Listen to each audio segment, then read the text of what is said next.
अब आगे हमें आगे की सीन में दिखाया जाता है जिसमें नम जुंगजिन बोलती है, तुम कौन हो और तुम मुझसे क्यों मिलना चाहते हो? तभी बैक गैंगॉन हाथ बढ़ाता है और बोलता है, मैं बैक गैंगॉन हूँ, nice to meet you num जुंगजिन।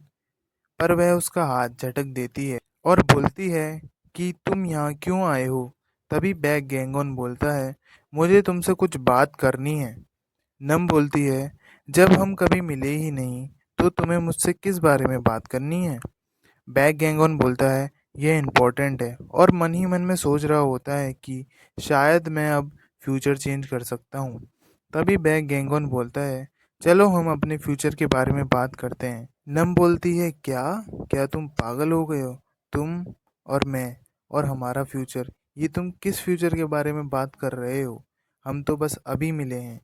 Gang on मन ही मन में सोच रहा होता है कि अगर बॉस नम हुआंग का इस्तेमाल करके मुझे मारना चाहती है तो मुझे बॉस नम को चेंज करना होगा, जिससे मैं अपने फ्यूचर को चेंज कर सकता हूँ। तभी बैग गैंगॉन उससे पूछता है, क्या तुम्हारे बैग में चाकू है? अब हमें यह सब बंद कर देना चाहिए। इतना सुनते ही नम बैग से चाकू निकालकर गैंगॉन के गले के पास ले जाती है और बोलती है, यह मेरे हाथ में है और अब तुम हिलने की कोशिश भी मत करना। गैंगॉन मन ही मन में सोच रहा होता है, ये कितनी फास्ट है। नम बोलती है, क्या तुम्हें एक्स्ट्रा होल चाहिए तुम्हारे गले में सांस लेने के लिए? फिर फ्लैशबैक दिखाया जाता है जिसमें बताया जाता है कि बॉस नम काफ़ी फास्ट होती है और जो कि काफ़ी एक्सपर्ट होती है टूल्स को चलाने में। तभी एक व्यक्ति पीछे से चिल्लाता है कि तुम लोग ये क्या कर रहे हो? तुम दोबारा से, और ये तुम्हारे हाथ में क्या है? गैंगॉन बोलता है, चलो अब इस सब को ख़त्म कर देते हैं। मैं तुमसे बाद में मिलता हूँ, पर तुम इन बातों को भूलना मत। एक अच्छी ज़िंदगी को जीना है हमें, और मैं कोशिश करता रहूँगा तुम्हें समझाने की। चलो नई लाइफ चालू करें, मैं तुम्हें बदल दूँगा। यह हमारी नई लाइफ का डे 1 है। अब हमें अगला दिन दिखाया जाता है, द नेक्स्ट डे, जिसमें गैंगॉन के फादर उसे पीठ में मारकर उठा रहे होते हैं। गैंगॉन का डैड बोलते हैं, उठो आलसी, दोपहर हो चुकी है और तुम अभी तक सो रहे हो। तुम अभी तक बेड पर क्यों हो? उठो, खाओ और पढ़ो। गैंगॉन बोलता है, ओके डैड। गैंगॉन का डैड मन ही मन में सोच रहा होता है कि क्या हुआ इस लड़के को, ये तो ऐसे बात नहीं करता है और ये तो मेरी बात इतनी आराम से नहीं मानता है और वह इतनी आराम से तो नहीं बोलता है। गैंगॉन बताता है कि उसके पिता बेस्ट जूडो प्लेयर थे, पर उनको एक इंजरी के कारण जूडो छोड़ना पड़ा था। वह बताता है कि जब मेरी मॉम प्रेग्नेंट थी तब उन्होंने जूडो छोड़ने का डिसीजन लिया था।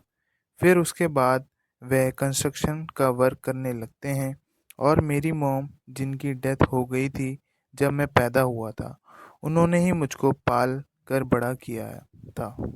फिर हमें एक सीन दिखाया जाता है जिसमें गैंगॉन और उसके डैड दोनों बैठकर लंच कर रहे होते हैं। तभी गैंगॉन के डैड बोलते हैं कि तुम्हें एक फोकस्ड पर्सन बनना पड़ेगा और तुम्हें लड़ाई बंद करनी चाहिए और अपना स्पोर्ट्स में ध्यान लगाना चाहिए। गैंगॉन बोलता है, समझ गया। गैंगॉन का डैड मन ही मन में सोचता है कि क्या हुआ है इसको, यह मेरी बात इतनी ध्यान से कैसे सुन रहा है? मुझे तो चिंता हो रही है, कौन है ये? गैंगॉन मन ही मन में सोचता है कि सुजैंग और मेरे डैड दोनों जिंदा हैं। अब मुझे एक नई लाइफ जीनी है जिसमें मैं कोई वायलेंस नहीं चाहता हूँ। तभी हमें अगला सीन दिखाया जाता है जिसमें एक लड़का दूसरे लड़के को मार रहा होता है। जो लड़का पिट रहा होता है वह लड़का वही सीनियर होता है जो गैंगहोन को समझाने आया था, जिसका नाम ताइशिक है। और कुछ लड़के खड़े होते हैं जो कि एक गैंग के मेंबर्स होते हैं। तभी उन गैंग में से एक लड़का बोलता है, ताइशिक, क्या तुम शर्मिंदा हो जो एक फ्रेशमैन ने तुम्हारे साथ किया? ताइशिक बोलता है, मेरे साथ कुछ नहीं हुआ। उस गैंग का लड़का बोलता है कि मुझे फ़र्क नहीं पड़ता कि तुमने क्या किया या क्या नहीं किया। इम्पोर्टेंट ये है कि रूमर फैल रहा है कि तुमने ही किया है और तुम्हारी ही वजह से यूनियन का नाम तबाह हो रहा है, जिसकी वजह तुम हो। ताइशी काँपते हुए बोलता है, आई एम सो सॉरी, मैं सब ठीक कर दूंगा, तुम इन सब से दूर रहो। तभी उस गैंग का लड़का बोलता है, स्कूल से कुछ काम के लड़कों को इकट्ठा करो और उस लड़के को एक वैल्यूएबल लेसन बताओ जो उसे याद रहे, और उसके बारे में इंफॉर्मेशन भी इकट्ठा करो। पता लगाओ कि उस लड़के की कमजोरी क्या है। वह लड़का सिगरेट को पैर से दबाकर बोलता है, जाओ यहाँ से और करो जो तुम्हें करना है।